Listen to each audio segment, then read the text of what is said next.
Mark Domingo Cruz, ha? One more posting again about Tatay Digong, about F-word. Oh, you remember that, Mark Cruz? Do not say bad words.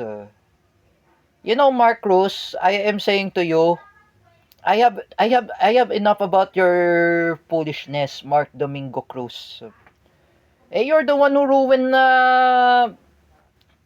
Tatay Digong, Rodrigo Duterte. Are you happy if you want him to die? If I were say to you, Mark Domingo Cruz, I'm telling you, manahimik ka na lang. Huwag ka na mag-post or mag-comment. Because, I was told by Ate Rona, I was told by Shania Kiana, I was told by my mom, I was told by everyone. I never post and comment. When I play PS4 game, Call of Duty Modern Warfare, I never use my bad words. In social media, I always say to be a good words. I limit my bad words. When Lemon was there, I say HHIT. Mark Cruz, I am telling you, everyone will never be friends at you. Trisha Pung, Christian Mengito. That's why Juan Carlo Pabale had left you because you're bad influence. Hindi ka kasi nakitino. Puro ka lang kalokohan, like I said. Mark Cruz. I am not going to forgive you unless you need to stop bashing everyone. And stop bashing Rodrigo Duterte. Stop bashing Nguyen Pong Can. Stop bashing um,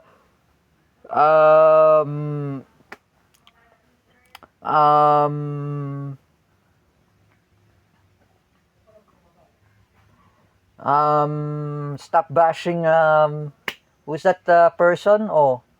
Just stop bashing anyone, Mark Cruz.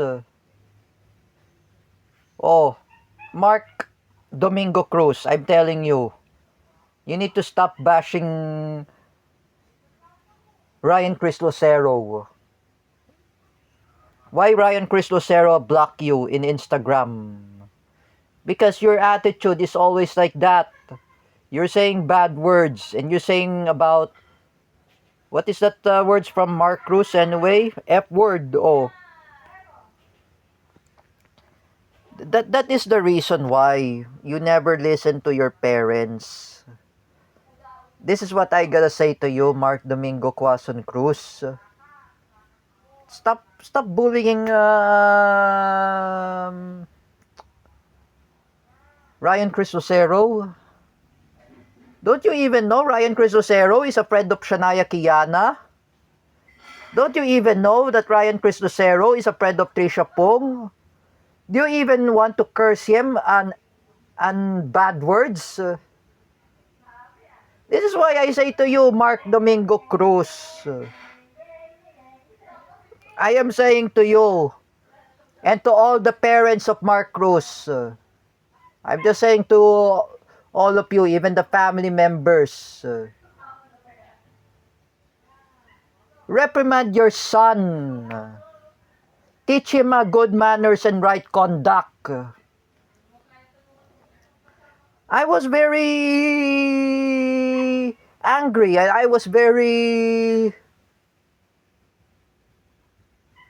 am very ashamed. Mark Cruz, you don't give us a shame. You didn't give a shame to Rodrigo Duterte. You didn't give a shame to Ryan Chris Lucero. You don't have give lots of shame. Even Nanay Ningning, even my Ninang Anya Suyuki, you calling themselves Nazi German, even Uncle Eugene, even Wolfgang and Helmut Kallenborn, you call them as Nazi German. Mark Cruz, you should be ashamed of yourself. Everyone will hate you, Mark Cruz. Even Juanes Impact, Patrick Quezon, they really hate you. Oh. Even my friend, JP Arceo, oh, he really hate you. Because you're saying bad words, Mark Cruz. You disrespect senior citizen. What if I say again, Mark Cruz? If Teacher Vincent Ramos is a pro-Palestine, would you call him Nazi German? If I'm a pro-Palestine, would you call me a Nazi German? You don't really give a shame to other people, Mark Cruz. Huh?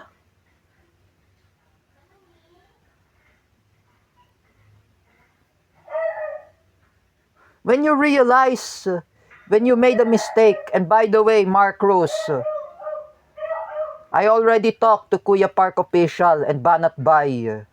They will file the complaint against you, Mark Cruz, for cursing Tatay Digong Rodrigo Duterte with the F word.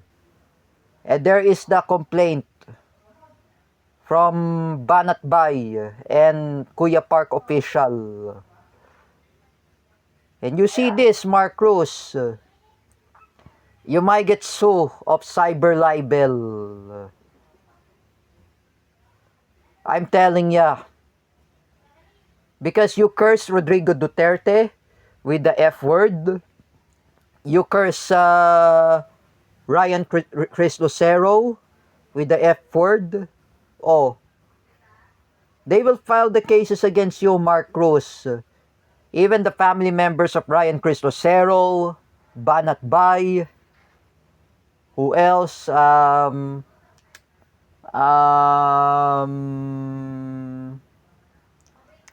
else my friends there? Oh, Kuya Park official. Even to my mom, oh.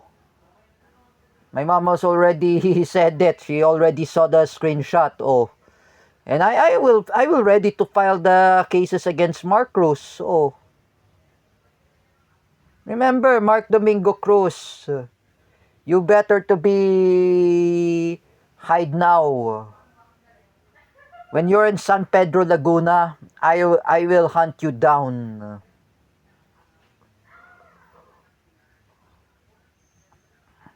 You cannot hunt me there in Caloocan. And if I were there in Caloocan, I will hunt you down. I will hunt you down, Mark Cruz. Believe me. I will never tolerate your attitude. Even Rodrigo Duterte and you cursing him a bad words with the F word. Where did you get that F word, Mark Cruz? Huh? And you cursing me a bad words at F.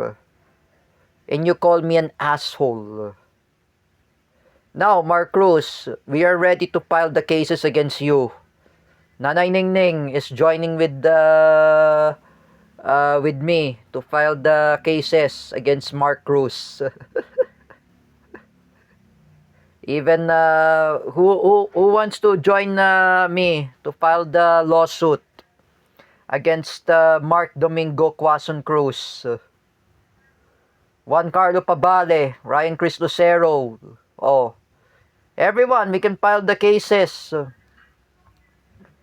And we are ready to file the cases against Mark Cruz.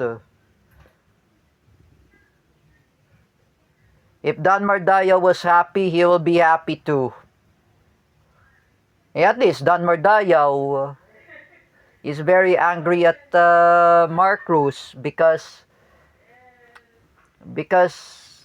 he said to me, minura pala ako ni Mark Cruz ng mga kung ano nung pinagsasabi, oh. Like what he said to me, and he said it to me, he says about F word. Nagmura, oh, that's why. And I am just saying, we will join an part of a new alliance, and we can file the lawsuit against Mark Cruz. At least Teacher Alex was being scolded by her parents, and she never used social media like Facebook. Because I know the Duterte supporters are already sue against Teacher Alex. Now we're gonna sue against Mark Cruz. We will file the lawsuit against Mark Domingo Cruz and Teacher Alexandra Pagkalinawan. We will trace their IP address in San Pedro, Laguna and Caintal, Rizal. And remember, Mark Domingo Cruz, you cannot hide where you hiding at. And I will hunt you down. Why I was very angry at you, Mark Domingo Cruz? You're saying many times about bad words. You're insulting anyone. And I will hunt you down. I will bring you down, Mark Cruz. If we are enemies, we are enemies. If we want an airsoft shooting, let's have airsoft shooting. If you want a Hot Wheels race, I will accept your Hot Wheels race. Mark Domingo Quezon Cruz. You cannot defeat me. If I were there, at least, Mark Domingo Quezon Cruz, I'm telling you, you make my head hurt. And you call the Duterte supporters, you calling themselves asshole? You're an asshole, Mark Cruz.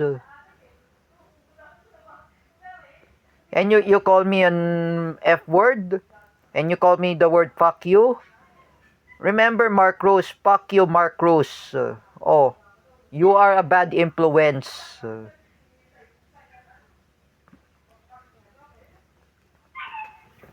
Because everyone will never trusted you, Mark Cruz. Even John Timothy Trevino, he will never trust you. At least John Timothy Trevino, he's non-partisan and he's non-political. Just like my parents, just like my nephew, Miggy Labitag. Because I know John Timothy Trevino, non-partisan, and he's not siding with Marcos loyalist. He's not siding with Duterte supporters. He is non-partisan, just like Kuya Bear. As I am a Duterte supporter, I am a non-partisan, Mark Cruz. If I were you, Mark Domingo Cruz, join with RM, join with Kuya Kopio. You can join with them. Don't even join that Hands Inclusion Philippines. Hands Inclusion Philippines, we don't talk about politics. We are not allowing politics. We're not allowed to post any political affiliation. But thank God Hands Inclusion Philippines for giving lots of remind to me that I will not talk politics. When I was in Nanay Banji's house, I never talk politics. But I talk politics and news and current events with Ninong Michael. But Nanay Ningning and Nanay Banji are non-political. And I'm saying again, Mark Domingo Cruz, whether if you post about against Rodrigo Duterte with the F word, there is karma. And you better to be deleted it. And I'm telling you, Christian Mingito, as you listen to J. Rick Silva, as you listen to Dan Mardayaw, wag mo kasi kaibiganin yung kupal ng Mark Cruz na yan, like I said. Because he is really bad influence. And he has no respect. No manners. Napakabastos si Mark Cruz, like I said. No manners. Does he even know that his parents never reprimand him? You know, I say to the parents of Mark Cruz, where is the shadow teacher to lecture that person that he's saying bad words? You didn't bring Mark Cruz to other special school. This is why he was kicked out in college, because he was saying bad words. And he's addicted to playing Mobile Legends in cell phone. Oh, PS4, I always play Call of Duty Modern Warfare and Need for Speed and Fast and the Furious Crossroad. Oh, because me, I'm fanatic in Call of Duty, same as Mark Cruz. Oh, if if I say to you, Mark Domingo Quazon Cruz, do not label me as Makarov.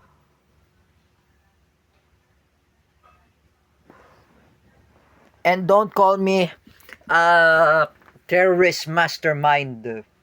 Who started this cyberbullying? Who's the victim of cyberbullying? I'm telling you, Mark Cruz, Ryan Chris Lucero,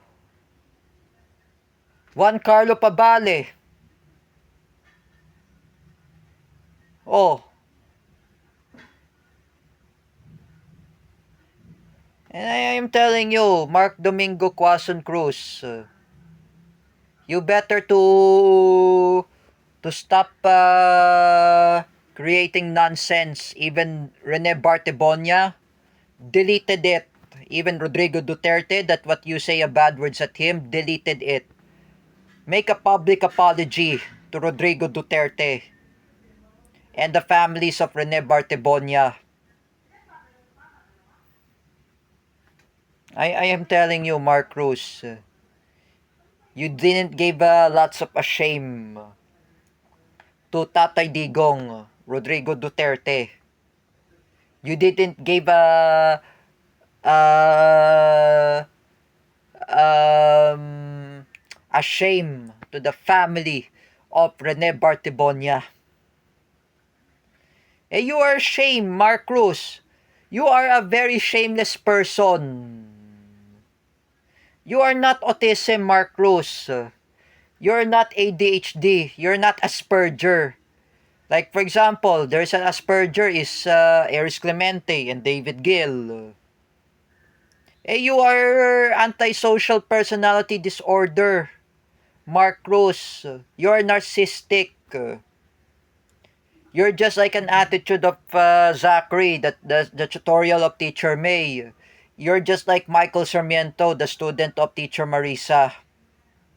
You are a bad influence.